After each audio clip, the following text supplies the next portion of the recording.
Every year in the NFL, it's a new team. As far as goals go, we have one. Putting a f***ing ring on our finger. Welcome to the Buccaneers Observer Podcast. This is Ralph Phillips. I'm Molly Bay. Today is May 2nd, 2022, better known as Teacher Appreciation Week.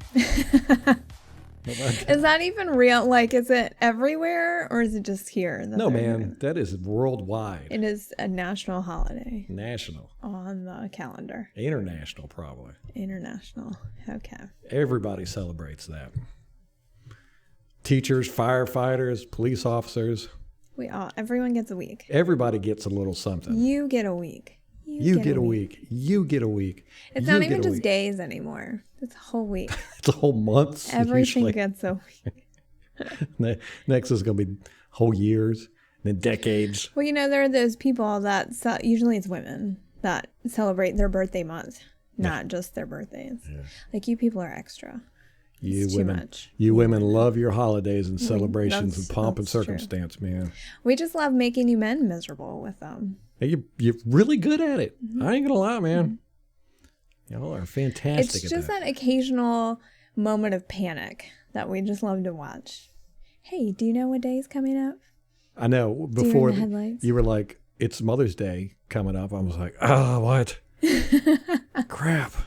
I even circle it on our calendar. I know, and I feel like I need to highlight it, draw an arrow, something. It pops up on my to-do list, and you push it forward. I've got all kinds of stuff to remind me of these things, but still, it's like I still try to block it out. Mm-hmm. That's just one thing after another, man. Never ending. All right. Speaking of a whole month of celebration, this is our draft podcast. What do? We are going to talk about it. What did the Bucs do? We're going to cover what everybody in the NFC South did. We're going to dive deep into this mess. Yay. How about that? Exciting. I know. And we got new players. You could just kind of feel the buzz, except for that first night that kind of crashed and burned. How horrible was that? You even stayed up late. You had me wake you up. Yeah. What we were supposed to pick. Yes. And so I woke you up and brought you out, and you laid out on the couch, and you sat there and you looked at the TV and you went, did they trade the pick because Jacksonville's up next? And I looked, I was like, what?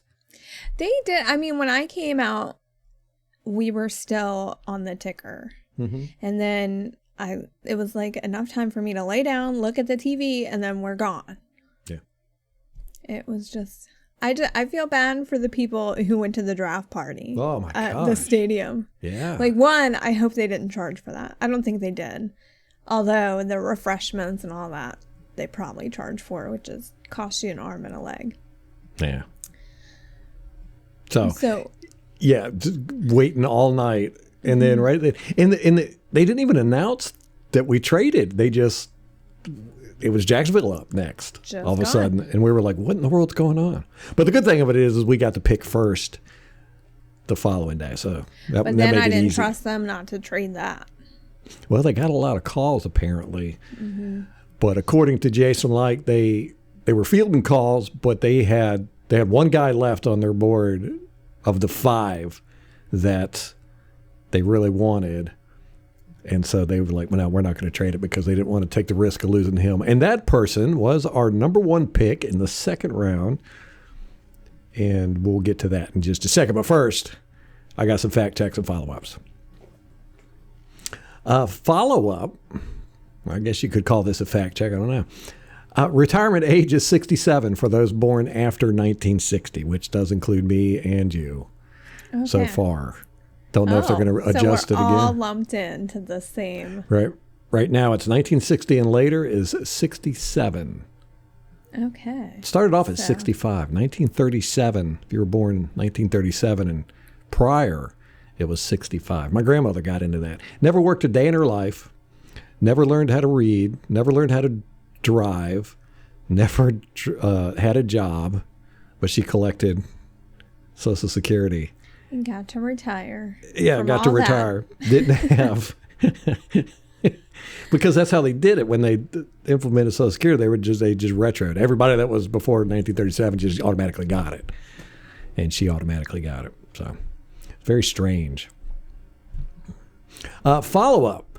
Speaking of the draft, I had said that Bashaud Breeland was the last player that I fell in love with in the draft. That was in 2014. I was incorrect.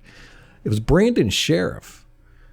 He was the 5th overall pick in the 2015 draft. Now, that's the year we got Jameis Winston. We were first pick in the draft, and I wanted us. We weren't taking him first. Oh, I wanted Brandon him. Sheriff. I wanted him so bad. I don't know. You probably don't remember, but I don't. I knew there was no way. We needed a quarterback, so we were going to get a quarterback. But I was like, man, it'd be nice if we traded and got a whole bunch of picks. And because first round pick, man, you can get, or first overall pick of the draft, you can get a boatload of picks. Mm-hmm. And we ended up getting Jameis Winston, and Sheriff went to the Redskins. I refused. If I'm going to say anything, I'm going to say the Commies. Yeah, that's what I'm calling them. But at the time, they were the Redskins, so that's what I'm going to call them. Went to the Redskins, and he was a Pro Bowler. Went to 5 Pro Bowls, and won first team All Pro in 2020. He's with the Jaguars now. Really? Yes. He's a defensive lineman. Offensive lineman. Yeah. I knew he's some kind of lineman. Right guard. Okay. I think he played tackle in college. I can't remember, but I really wanted him. And then after that, I was just like, I'm done. They never pick who I want. And again, they didn't do it this year too. I wanted to get the Perrion Winfrey. We'll talk about that in a second. But, yeah, so anyhow, my last player I really wanted was 2015. Past 6 years, I've been like, I ain't even going to pay attention to none of it. I'm done with it. And they've done good. As long as I don't pay attention to it, it feels like they do. Yeah, no kidding. Well, I think if you have no expectations, you can't be disappointed. Exactly. Yes. So let me see. A little bit of news here. Brady's contract and cap space was kind of finagled. Yes, we talked about it, but we didn't have really details on it. We got some details now. It's not much different in his pay. He was due a free agent. This is according to Greg Allman. He was due to be a free agent next spring, still is. This contract has a no tag clause. So did the previous ones. And he's had that in his contract for quite a while. Let me see. Brady made $29.4 million last year, counting incentives. He was due to make $25.4 million this year, with another $4.5 million in incentives. And the Bucs reworked the deal to make it $30 million for the year. Brady has 15. Like that's super reasonable for the GOAT. Oh, God, you're paying idiots like Deshaun Watson like 40-something million in a year. It's like, why would you? Yeah, Matt Ryan, $40 million, right? Yeah. Brady has the $15 million deferred bonus from last year, plus $1.12 million veteran minimum cap base salary, plus $13.8 million roster bonus. For the cap purposes, split over this year and 4 voidable years. Now Brady's voidable years and cap savings will create a considerable dead money under the 2022-23 salary cap for the Bucs, $35.1 million right now as it stands. A lot of that they might make up for with the increase in the salary cap next year, but still, probably, that's a big dead cap impact. Especially when we normally don't carry a lot of dead cap hits. Yes. If he retires or signs an extension before March of next year, then that dead cap money can be split between 2023 and 2024. So we shall see. Just want to keep everybody up to date on that. We had talked about it, but we did not have the details as of yet. The Bucs have picked up Devin White's 5th-round option on his contract. Interesting thing I found out about this, didn't know it previously, is apparently you only get a 5th-round option on first-round draft picks. Okay. Did not know that. So because we traded down into the 2nd round, our draft pick, we will not have a 5th-round option on him in his contract. Interesting. Yeah. The Buccaneers have limited season passes available on Buccaneers.com. Now it's very strange how they're doing it. You have to fill out a form to apply, and you have to commit 2 years. We had talked about that. But you can't just like automatically do it on the website. You have to fill out a form, and then they're going to call you back. Oh. Yeah. So it's limited season passes as of this moment. Yeah. So it's like people who are only really serious about it. Right. Buccaneers cheerleading squad has been announced. Woohoo! Yes. Ralph's favorite part of the year. I watched them all. It looks like we got a good crew. Interesting, though, we got 22 cheerleaders. 4 of them are men this year. Okay. Yeah. We're bumping it up, man. We are leaders in the diversity stuff. It's like if it used to be a girl stuff, it's guy stuff now. If it used to be guy stuff, it's girl stuff now. It's just, we 4 black head coaches. We are just crushing it. We're crushing it. We got Jamal DeVardafar. Yes. Meryl. Like you putting a J in there. There's no J in there. I don't know. It's a lot going on with that name. Meryl, she's, head coaching of the Health and Human Services or whatever it is. So she's way up there. We've got our assistant offensive line coach, female. No, defensive line. Defensive line coach. So, we're just killing it. We got to get an award for this. I know. They'll probably make one. Yeah. 4 male cheerleaders, though. Awesome. Well, there are squads with especially in college, like George Bush was a male cheerleader. Yeah. And they were like solid dudes because they had to pick those girls up and throw them. And yeah, they don't do that with these. Oh. No, it's just dancing. I'd be cool with that. That's fun. See people flipping around. Oh my God, when they fall. If I could dance, I'd be out there hanging out with the cheerleaders all day. I'm going to send you down to auditions next year. We get a full year to work on it. Have you ever seen me dance? You can get a whole routine. Come on, you got a year to practice. It would take me longer than a year. Good Lord. I want to see you trying to get your leg up. Although, Ralph can't even touch his toes. No, I haven't been able to touch my toes in 30 years. Can you touch your shins? Yeah, I can touch my shins all day. Got the shin thing down. Right under the knee. That's part of the shin. You do have long legs, though, in your defense. Yes, we'll use that. But, I've watched these cheerleaders for years, right? And, I ain't gonna lie, I'm not really impressed with their athleticism. All the cheerleaders across the league, it's really, it's just choreographed dancing. It's not like real They're intense. Eye candy. Let's stop talking. Let's stop acting like it's about the sport or athletics or whatever. It's not. Right. And it shouldn't be. It should be completely eye candy, if you ask me. Got a lot of respect for them girls. What? I do. Okay, getting into the draft. John Spytek did a press conference after the draft. He had some interesting things to say. One of the things he talked about was what they were looking for in the draft, and I really like this. He said they were looking for guys, Buccaneer guys that fit what they're trying to do there.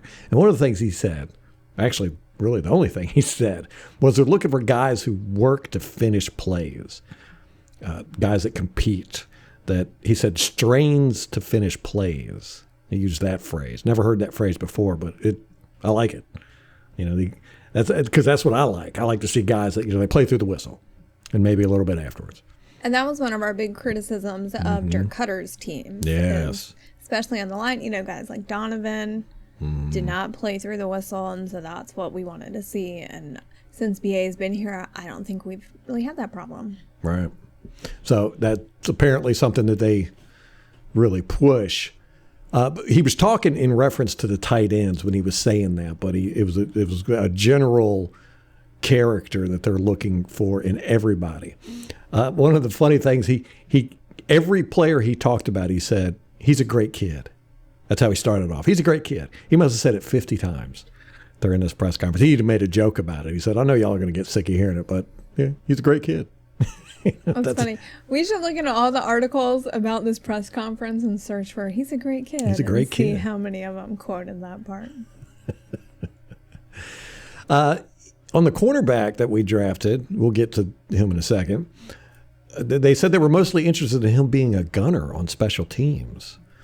They were looking at his speed, and apparently they told him to hit a certain speed on the 40 in the combine, and he did, so they drafted him. Okay. And he said eventually maybe he'll be a starter on defense. So I found that interesting. Well, I think it goes to show that they're forward-looking. They're looking at guys that they can develop, which I think it's also been a theme through the last few years with this BA's coaching staff. Yes. And we saw, like, the guys last year that they drafted in the later rounds, they've made kind of a splash on special teams. Mm-hmm. Yeah, Grant and KJ Britt. Grant Stewart and Britt. Mm-hmm. So that was interesting. You know, it's neat to see what they're looking for. You know, they're not particularly looking for talent as much as they were character. You know, guys that play hard, compete, play through. That's great. That's what I love. Yeah, I love this team. They're just awesome. So let's get to the draft and the players that we picked. We ended up we got 8 drafted players. You know, we started off with, 6? And then we did some trading. Ended up with 8 draft picks. I think we had... No, yeah, I think you're right. 6. Yeah, I think it was 6. Yeah. So we picked up 2 extra ones. Did not have a player in the first round draft. We traded with Jacksonville and ended up getting, oh my goodness, what was it? Didn't we get a 4th round? Yes, we got a 4th round pick and a 5th round pick and moved down to 33rd from 27th. So we got their 33rd pick in the second round and then 2 extra picks, which was great because it gave us picks in every round after that because we were missing picks in rounds 5 and 6 previously. And those can be pretty good money rounds. And then we ended up getting 3 undrafted players afterwards. Oh, okay. We signed Who'd them. we get? We'll talk about that in a second. Calm down. Calm your horses. Okay. All right. So our first pick was Logan Hall, defensive end from Houston. He's a huge guy, lengthwise, 6'6". Whoa. Yeah. Wow. Yeah, 6'6". I think he's right 290. So he's got to put some weight on him. I mean, that's lanky. So he's kind of like a Golston stature, probably. Yes. Spytech was asked about that. So I think it was Spytech. It might have been like, and they were like, who could you compare him to? And he was like, oh, Golston, body wise. But he said, and no knock to Golston, but Logan's much more athletic. Okay. And he's going to have to put on some weight because these offensive linemen in the NFL are just so much bigger. They come to the NFL and they just eat and eat and eat, and they blow up. Yeah, he really needs to see probably Sue. Well, not on the roster yet. Or TB12. Yes. Oh, they'll get him squared away. Yeah, they'll get him bulked up. Yeah. Well, look at Golston. Golston was skinny when he came in. He's huge now. Okay. Second round pick, 57th. Pick 25 in the second round. We ended up going with a guard, Luke Goedeke from Michigan. This one surprised me. I did not expect an offensive lineman, especially this high up. Yeah, me neither. But they really, really like him because he's very tough. They said that his hobby is lifting weights. He said everything else is football and his hobby is lifting weights. Okay. They're like, this guy is just consumed with football. And watching his press conference, Goedeke's, it was funny because you really got the impression that he was very focused on just like like being tough and playing. And he said he likes to be tough. He doesn't like to let the defense mess around with his guys and all that good stuff. But they asked him about Ali Marpet, and they were like, so how much has Ali Marpet, influenced you or motivated you, because they both come from small schools or smaller schools. Michigan's not, or Central Michigan's not too small of a school, but he said, I like the guy from Washington and the Colts and the guy from the Dallas Cowboys lineman. He named them, and I can't remember who they were. He might not have named the Colts, but you could tell, I think he had no idea who Ali Marpet was. Well, what a dumb question. It was a dumb question. What is he supposed to do? Go watch tape from every starting guard in the league in case he got drafted by that team? Yeah, that's the thing with these reporters, man. They ask top-notch questions. Yeah. Everything you want to know answered. We actually traded up 3 spots to get him. Yeah, got him from Buffalo. The Bills. Mm-hmm. So we must have really liked him. Yeah. And so they're saying that he's going to compete for the guard job? I don't know. They said that it's very rare if you get an offensive lineman that can come in and play automatically. They got lucky with Tristan Wirfs last year. But it's just rare, and you generally don't want to do it. Mm-hmm. I think it was Licht that said that. So he might be, behind standing these guys for a year. We'll see. I'm fine with that. Right, unless he gets out there and just starts killing it at training camp. Mm-hmm. Yeah. So the Buccaneers site is saying you pronounce his name Goedeke. Goedeke? Goedeke. Goedeke. Goedeke. Yeah, I'll remember that one. There's a lot of E's in there. Got to come up with a nickname for him. There's something he said something about eating glass too. Somebody did with him. So I like that. That's what you want in your offensive lineman. Yeah, for sure. It's tough, mean, vicious. He'll fit in with Jensen. Mm-hmm. Yeah. Yeah, Wirfs needs to get a little bit more of that. Yeah. Okay, some guys are just never going to have that. Yes. He's probably one of those guys. All right, then we'll go to round 3, pick 91. We picked up a cornerback. No, running back. Oh, running back. Yeah. Rachaad White from Arizona State. Now, me and you said it was going to go defense tackle first. Mm-hmm. Then we were going to see how high up they picked a tight end as to whether they think Gronkowski's coming back or not. And then we said running back, and you said third or fourth round. Oh, I did. Yes. All right. So go you were right on. Both of us were surprised by the offensive lineman pick. Not mad at all. Love it. You can't never, if it was up to me, that's all we would draft would be defensive and offensive linemen. You can't have too many. Can't ever have too many. Well, you win in the trenches, man. You got a football game, a football team. You know what I was thinking earlier is I wonder if we're going to see a lot of our offensive linemen poached in the next few years, because we've done a really good job not only selecting offensive linemen, but developing them. Like you saw Kappa went, Jensen, there was a market for him. Yes. So I'm interested to see Tristan Wirfs, just knocked it out of the park. So, and we have a big stable of offensive linemen. So I'm curious to see in the next few years if we start losing these guys and they just go all over. That's good. That's interesting. Yeah, we need to write that down and keep an eye on that. But you're right. I think it's going to happen, which is going to suck. I hate not having a good offensive line. Man, those years with Lovie Smith. And my gosh. Those were so horrible. Oh, our running backs couldn't go anywhere because they just get tackled immediately. And then, of course, Jameis Winston was running around all over the place. He didn't help matters, but, it was quite porous for him there for a while. Yeah. Now, this running back, I really like him. I don't know a thing about him, but I like what I've heard. Jason Licht said that he showed up for the 30 by 30 interview, and he showed up to One Buck Place carrying a football, and he carried it around with him the whole day. And Jason Licht was like, "What are you carrying a football for?" And he was like, I feel comfortable with it, and I just want to, he says, "This is what I do. I just carry a football around." Like there's a movie called The Program where the running back does that. He just carries a football around. Because he had a fumbling problem, so they made him carry it all the time. Maybe that. I was thinking, like, didn't the Bucs do that a few years ago? Yes. But maybe it was that movie I was thinking of. That is a great marketing technique on his part. Yes. Like, what a phenomenal way to make yourself stand out. Yeah, and it obviously made an impression.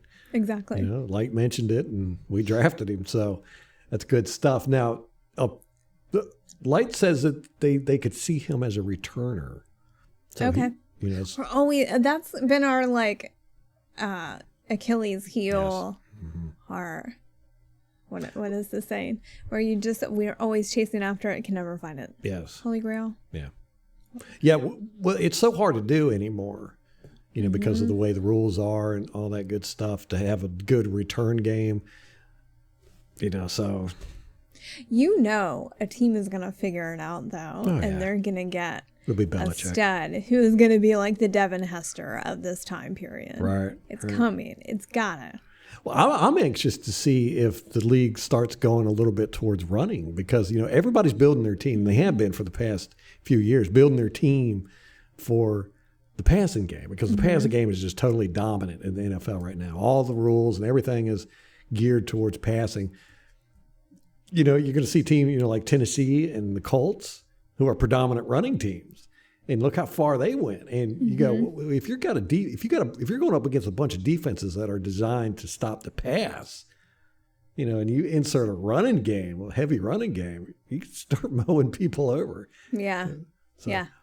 I love a running game. So. I agree. And especially in divisions where you do have like heavy hitter receivers, you know, because all the teams are going to be built to defend that. Yeah. So that could be a real weakness to exploit. Yes. Hey, box a fighter and fight a boxer. Round 4, our first pick we had to pick 106th pick overall was Cade Otton. Otton. Now, he was a tight end. Now, this is round 4, 106th pick.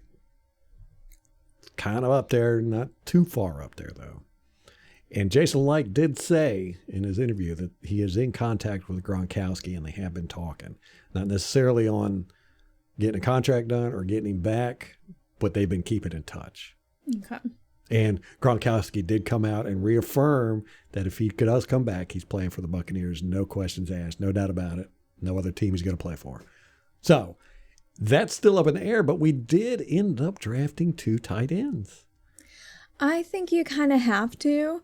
Cam Brate, not that he's old, but getting up there. Yeah. And then behind him is kind of a question mark. So I think you draft to potentially replace Cam in the next few years.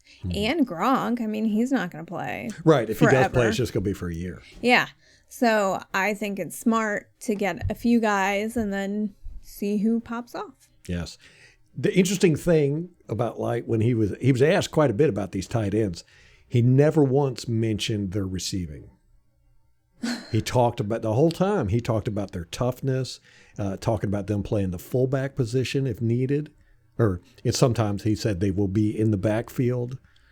You know, and he was very, very into the fact that they, you know, these are tough guys who, you know, they play hard, which to me is signaling that we're going to stay with Bruce Arians' idealized version of tight ends, where they're mainly blockers and run the ball every now and then, do fullback stuff.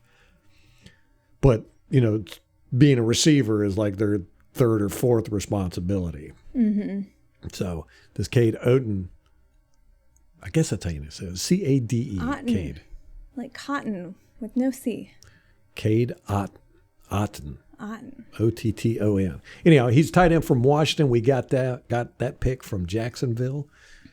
The trade we got in the first round.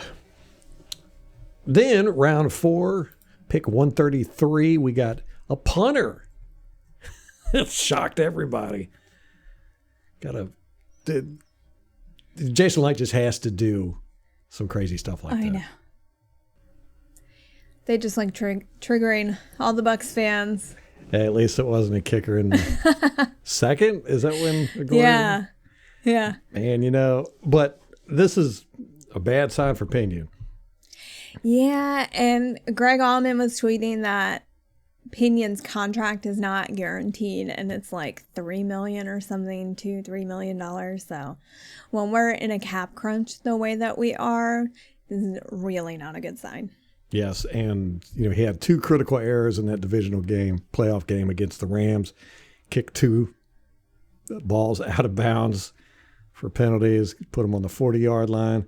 And this punter here, Licht said that he's got an incredible leg, easy power. He said that can hang the ball high. Said they saw him kick the ball 70 yards and land it on the 2-yard line.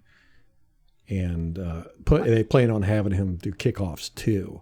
So that's that's what we like to do. We like to have our punters do the kickoff duties as well. So this guy is fitting that bill. Mm-hmm. And I'm not a huge fan of the carousel on the special teams like this. Kickers, punters, and I'm also not a fan of not necessarily rookies, but like the unproven, untested. Mm-hmm. You don't know how they're going to do in an NFL game. You have Pinion, who is proven, who has done pretty well for us overall, although, you mentioned those mistakes in the divisional game. He wasn't the only one that had mistakes there. Right. Yeah, it was mistakes all across the board. Yeah. So I don't know how I feel about this. I'm obviously going to give him a chance. I hope he succeeds. If he's going to take Pinion's job, my preference would just be to keep Pinion. Right. But, yeah. Better the devil you know. Exactly. You dance with the girl that brought you. There you go. Mm-hmm. His name is Jake Camarda. It's from Georgia. From Georgia. Yeah, and it is interesting. We picked Logan Hall, defensive tackle, with our first pick, and then guard the second pick. And Licht said that they felt good because they picked the best available player. It wasn't a need, which I found that interesting. So pretty much all these guys after the first pick were just guys that they liked. It wasn't filling a need. The punter, are they going to have him compete with Pinion during training camp, or is Pinion just going to go and we're going to be stuck with this guy? That's going to be interesting to find out. Yeah, and he's a 4th rounder. I mean, that's kind of right on the line. Like 2nd and 3rd, you're like, oh no, those are definitely probably going to make the roster more than likely. Right. 4th, you're like, kind of in the middle. It could go either way. Yes. So that covers round 4. Then we go to round 5. We picked up Zyon McCollum, a cornerback from Sam Houston State. He looks like Joe Tryon. Like with the hair, the same hair. Really? I think so, yeah. We got him from Minnesota trade to Jacksonville to us. So he was part of the Jacksonville trade. In the round 6, we pick up Ko Kieft. Kieft? Kieft. Tight end from Minnesota. He was one of our compensatory picks. Is he the redheaded one? I think he is.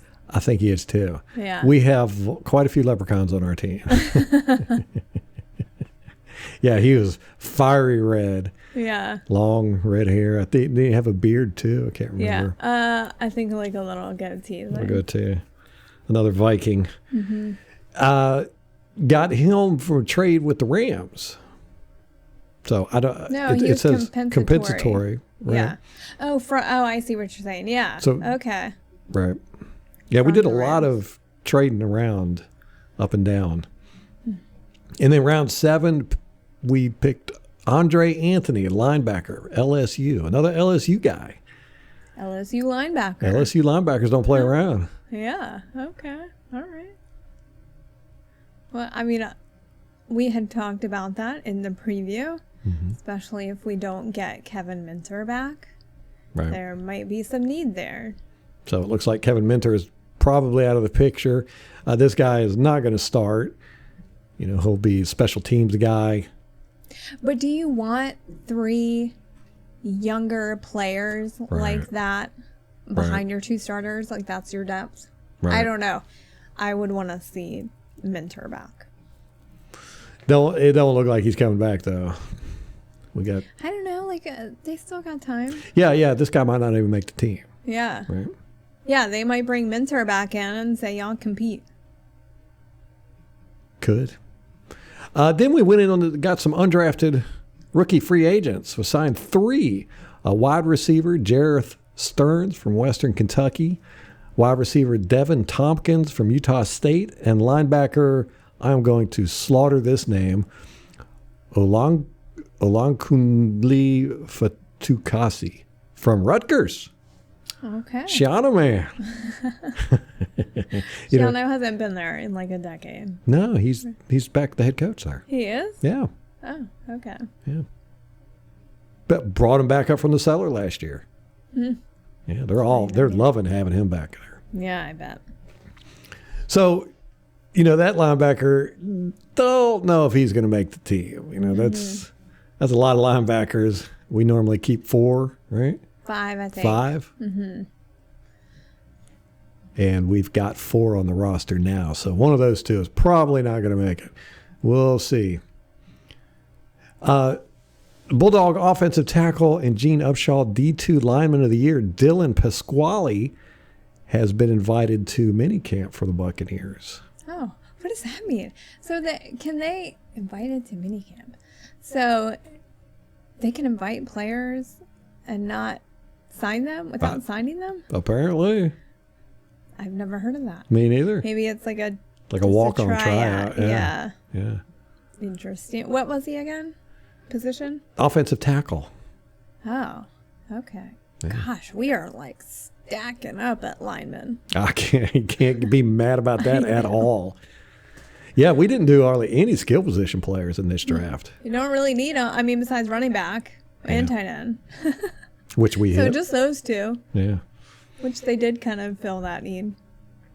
Yes. Some additional notes. The Tampa Bay, we had traded our 5th-round pick to the Patriots for guard Shaq Mason. We had traded our 6th-round pick to the Jets in exchange for defensive tackle Steve McClendon and a 2023 7th-round pick. So we'll get extra pick next year for him. And one of our listeners, Tim Harsh, let me know that Perion Winfrey went to the Browns. 108th pick in the 4th round. That completely shocked me that he went that low. And we could have gotten him. We picked at 106 in the 4th. And we ended up. They passed up on him. That's where we got Cade Otton, the tight end. Interesting. Yeah, well, maybe there's something about that Perion Winfrey that I don't know about. I like the guy just from the few highlight clips I saw of him. But apparently the NFL is not really impressed with him. So he's going to be on the Browns. He's going to be behind some guys. He probably won't start this year. Rotational guy. We'll see. I'm going to keep my eye on him, though. See if he turns out to be a Bernard Breland or a Brandon Sheriff. There you go. All right. Let's look at our opponents. What did our opponents do? There's some interesting stuff going on here. The Falcons and their 2022 draft, they got 8 players, 2 undrafted. Basically the same thing we did. We got 1 extra undrafted player. They went wide receiver, just like we said they would. In the first round. First round, first pick, 8th pick in the first round. Yeah. They got Drake London, USC Trojan, 6'5", 210-pound guy. Whoa. Tall and lanky. 6'5". Yeah. 210 pounds is not big for 6'5", though. You think Marcus Mariota can hit him? It's a big target, so maybe. Hopefully this guy can block because Mariota likes to run. So. Oh, my gosh. Then in the second round, with their 38th pick, they went defensive end. Arnold Abikiti.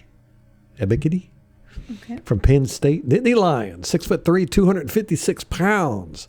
Not that big for a defensive end. We said that was another need that they had, but we also said quarterback was probably a little bit more important. They ended up getting a quarterback in the 3rd round. Before then, they picked up another linebacker, Troy Anderson from Montana State, Bobcats. Then they get Desmond Ridder in the 3rd round, 74th pick from the Cincinnati Bearcats. Quarterback, 6'4", 215 pounds. He was projected to go a little bit higher than that. Quarterbacks had a horrible time this year in the draft. I mean, did they even pick a quarterback in the 1st round? I think Kenny Pickett's right. There might have been one. Yeah. Didn't he go to the Steelers? Yeah. I did go to sleep like halfway through the draft. Yeah, you did. So if I'm wrong, correct me, please. Desmond Ridder, quarterback, Cincinnati. Then in the 3rd round, they had 2 third-round picks. 82nd pick overall, they picked D'Angelo Malone, defensive end from Western Kentucky. The Hilltoppers. They're going some small schools here, man. The Bobcats, the Bearcats, the Hilltoppers. So that's 2 defensive end guys they picked up. Linebacker and then a quarterback. So they're trying to shore up their defense a little bit. 5th round, they did not have a 3rd or a 4th round pick. So 5th round, 151st pick, they went with Tyler Algier, running back from Brigham Young Cougars. Brigham Young, aren't they Mormon? Mormon school, yeah. I think so. All right.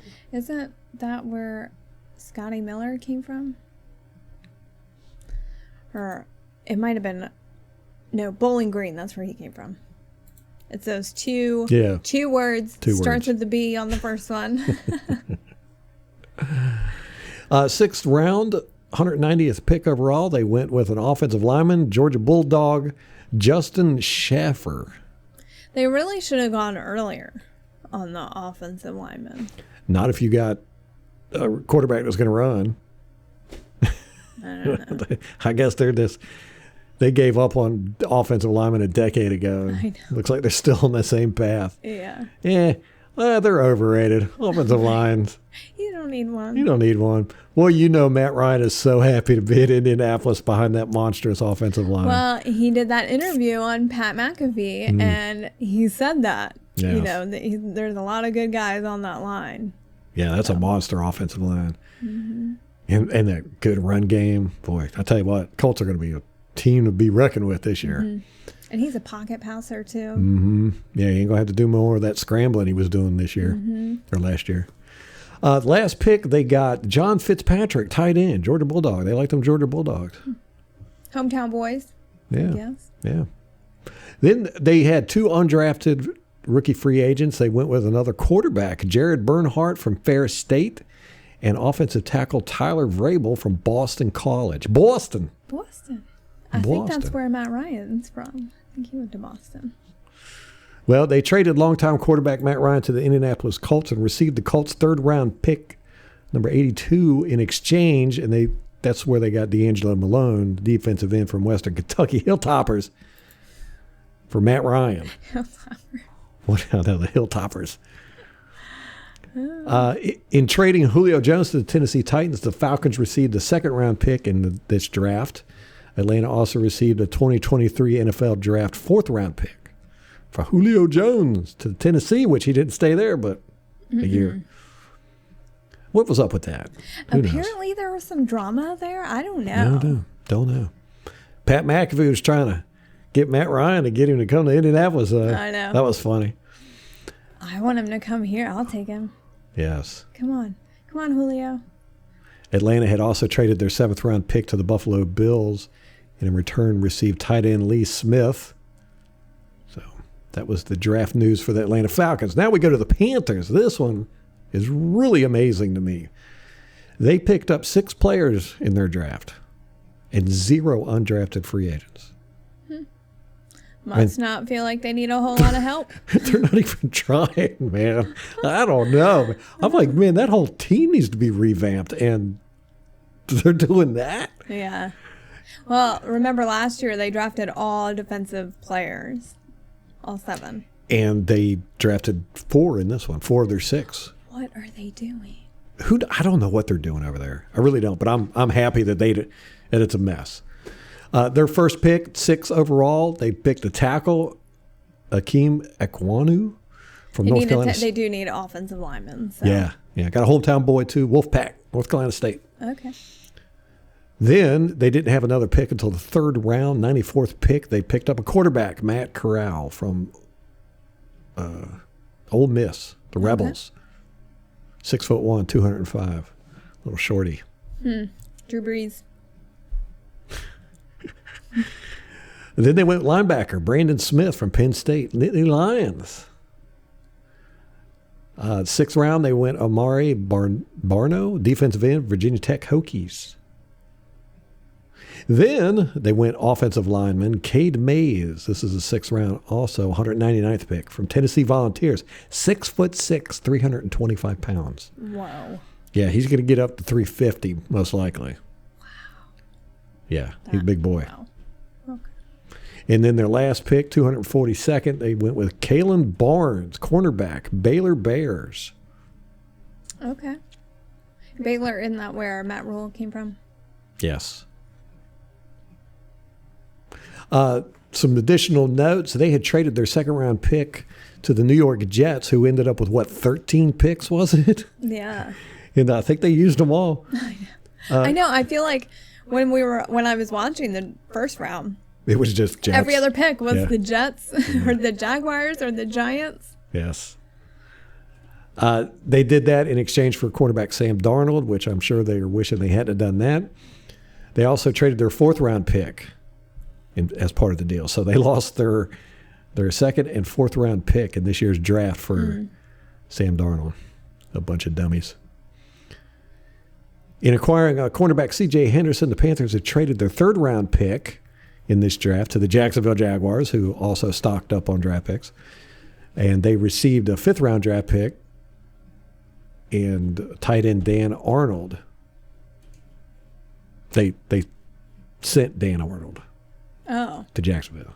Oh, okay. The Panthers received the Houston's 4th round pick in this draft as part of a trade in the 2021 draft. I saw the Texans select a Michigan wide receiver, Nico Collins. Don't know a thing about him. And the Panthers sent their 6th round selection to the Bills when acquiring defensive end Daryl Johnson. The Panthers received the Las Vegas Raiders' 6th round selection in exchange for linebacker Denzel Perryman and a 2022 NFL Draft 7th round pick. So the Panthers did not have a 7th round pick and then acquired one somewhere from the Titans, who had gotten it from the Dolphins following a trade to Miami of offensive tackle Greg Little. Draft was crazy. It was crazy. It was all over the place. It mirrored free agency. It's crazy trades all over the place. Yes. Yeah, it's very interesting. Then the New Orleans Saints, they, again, it kind of belonged to the lines of the Panthers, but they went crazy with undrafted free agents. Now, they got 5 drafted players. They had 2 round 1 picks, a round 2, and then they didn't get a pick again until the 5th, and then the 6th, and then that was it. So in the 1st round, they picked Chris Olave, wide receiver from Ohio State. And they moved up to get him. Yes, the commies traded. Then in pick 19 from the Eagles, they got Trevor Penning, offensive tackle from Northern Iowa. So they went offense. Went wide receiver. So he's probably going to replace Taron Armstead. Mm-hmm. If they play him this year. Round 2, they went with cornerback from Tennessee, Alante Taylor. You said cornerback? Cornerback, yes, with a C. Round 5, they went with DeMarco Jackson, linebacker from Appalachian State. A West Virginia boy. Mountain Man. Round 6, they got from the Eagles Jordan Jackson, defensive tackle from the Air Force. Okay. Right? I didn't even know anybody drafted from the Air Force. Yeah. So, very strange drafting there. So they got a wide receiver, offensive tackle, cornerback, linebacker, and defensive tackle. But then undrafted free agents, 15. Wow. They signed 15. They went with 2 wide receivers, a tight end, 4 offensive linemen, 3 linebackers, 2 cornerbacks, 2 safeties, a kicker, and a punter. Wow. So we're kind of all over the board. We got Carolina with none. Carolina was just acting like they didn't even care about the They draft. don't give a crap. They're And set. then New Orleans with 15. Didn't have many draft picks, but they made up for it. Yeah. No wonder Carolina couldn't get anybody undrafted free agents. Saints picked them up. Good Lord, 15. I know. So I guess they're going to have a lot of competition going on. And it sounds kind of like a rebuild, doesn't it? Yes, it does. Their whole offensive line, apparently. Yeah. I mean, the first round, they picked an offensive tackle, and then they got 4 offensive linemen and undrafted free agents. It's like, woo. One of their safeties is called Smoke Monday. Oh, I like How cool is that? Yeah, he's from Auburn. That's a cool name. Yeah. All right. Some additional notes about the Saints draft. They received picks 16, 18, and 194 from the Philadelphia Eagles. In return, the Eagles received picks 18, 101, and 237. So, Wow. yeah. So they were trade partners all week, basically. Yes. The Saints did, however, send their first round selection next year to the Eagles and their second round selection in 2024. Why? So I think the Saints don't think they're going to do good this year for the big That receiver? no, for the trade where the Saints received 16, 18, and 94. The Eagles got 18, 101, 237, and first round selection next year and second round selection in 2024. But I think that's where they moved up because Yes. they were 16 in the first round. So they moved up to get that receiver. Right. And they got 2 first round picks, 16 and 18. Yeah. So what I thought was interesting about that receiver is they say he's kind of a get up and compete for the ball, kind of like a Mike Evans. He's smaller than Mike Evans, though. He's tiny, but it reminds me of Jameis Winston. Like, you need a guy who can just jump, and because the ball's not going to be that accurate. It's not going to be accurate. No. No, you have to do a lot of twisting and turning to catch a ball with Jameis Winston. So, right up his alley. Yes. Yeah, we kind were of watching receiver. clips of him, and he was catching balls over people's like heads and crazy, twisting. And twinkle toe in it. yeah, what you got to do with Jameis Winston. Because of the Terry Fontenot, their general manager, when the Atlanta Falcons made him their general manager from the Saints received a third-round selection in both 2021 and 2022 under Resolution JC2A. Whatever that means. The compensatory picks make no sense to me. So now it's not just players, it's like front office personnel. Right. What in the world? And the Saints had forfeited their 6th-round pick in this year's draft because of violation of the NFL COVID protocols. Oh, okay. There's also rumors out that the Saints are expected to sign Tyrann Mathieu, the Honey Badger. Yeah, because they did not address need at safety in Well, the they draft, did, really. Yeah, they did in the undrafted, but Well, come on. There's a huge difference between an undrafted free agent safety coming out of college and a seasoned veteran. hold on. They picked up Smoke Monday. That guy is made for the NFL, man. Just I don't care. Name alone. Just name only. Keep him on your know. team just for the name. It's like merciless. You know? He's retired, bro. Yeah, I know. So it's you sad. got to have a new favorite name in the NFL. Is it going to be Smoke? Might be Smoke. Might be Smoke. I can't. I'm not for an NFC South. I know. Can't do it. Can't do it, In the man. South. Nope. So that pretty much covers the draft. Now, we talk about the draft all the time. Well, you know how we don't really pay much attention to it. We don't follow college football a whole lot. And by a whole lot, I mean at all.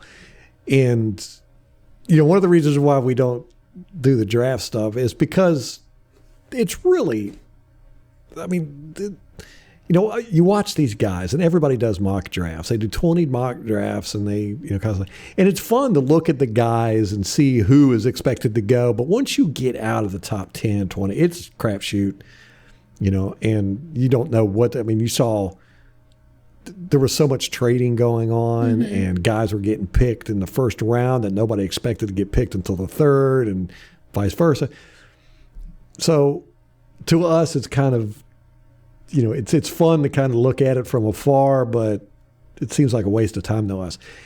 To prove my point in that, and I'm not trying to knock all you guys that are into the draft, because I understand that it is fun, but we, time-wise, we just don't really have the time to get into it. And I think it's fun because it gives you something to do in the off-season. Right. Look forward to. Yes. Keeps you busy for those 4 months. And the thing I really hated about it is because the Bucs were so bad there for a decade that we were doing mock drafts in like October and November. I know. That would piss me off. I'd get worked up about that. Stop doing mock drafts. We can still mathematically make the playoffs, guys. Oh, God. It was never going to happen. But yeah, some of those podcasts where we would sit down and do the math about how we can still do this. We can still get, if everybody loses, and we went out, and there was a couple plane crashes. There is a site called Draft Curacy. It's supposed to be a play on draft accuracy. It is an offshoot of mock draft database, which they keep a record of everybody who does mock drafts. Well, draftcuracy.com shows how they performed. Now, this is a list of mock drafts, and it's basically from everybody who's considered a draft expert. okay. And So it's not just the plebes like doing their mock drafts or whatever. Right, these are the big guys. It's like journalists. Yes. And you can put your name in. You have to contact them and say, hey, here's my mock draft and all that good stuff. But they keep a database of everybody. And then they do, at the end of the year, they do who did the best. Well, this year, the top guy for the 2022 NFL mock draft was Josh Norris of Underdog Fantasy. Oh, Never heard of him. All right. Second place was Keanu Cargar from Our Lads. Oh, okay. Love Our Lads, yeah. He was second. Third was Dane Brugler from The Athletic. So Okay, first national outlet. yes, right. Trevor Sycamore, who he's with Pro Football Focus now. Yeah. He was a beat reporter for the start in Pewter Tampa? Report. Yeah. He ended up doing ninth. Okay. Not bad. Now there were 79 total listed guys. These were the experts, the national guys. Mel Kiper was 44th. Peter King, 51st. Mike Florio, 74th. Oh my gosh. I didn't need you to tell me that he was garbage. I already knew, but that helps. Chris Collinsworth was 76th. Whoa. And Cynthia Freeland, who is the NFL guru, the expert over at NFL, she was 77th Oh my god. out of 79. Okay, tell me the last of the top 10. Like, we got through 3 on the top 10. The last of the top 10? Yeah, you're not going to recognize any of these guys. I just want to know the outlets that they come from. I do not have their outlets. Oh, okay. Yeah. Okay. All right. I had to actually look up the outlets because I didn't gotcha. have it listed. But they're kind of, I didn't recognize any of the names except for Trevor Sycamore, and that's only because he was a beat reporter with the Pewter Report. Yeah.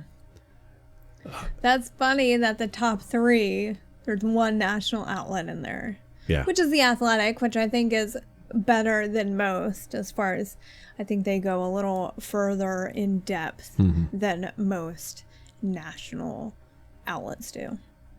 Yeah, the thing I like about the mock drafts is you just get a feel for what players everybody thinks are the top dogs. And other than that, it's like, man, okay. Yeah.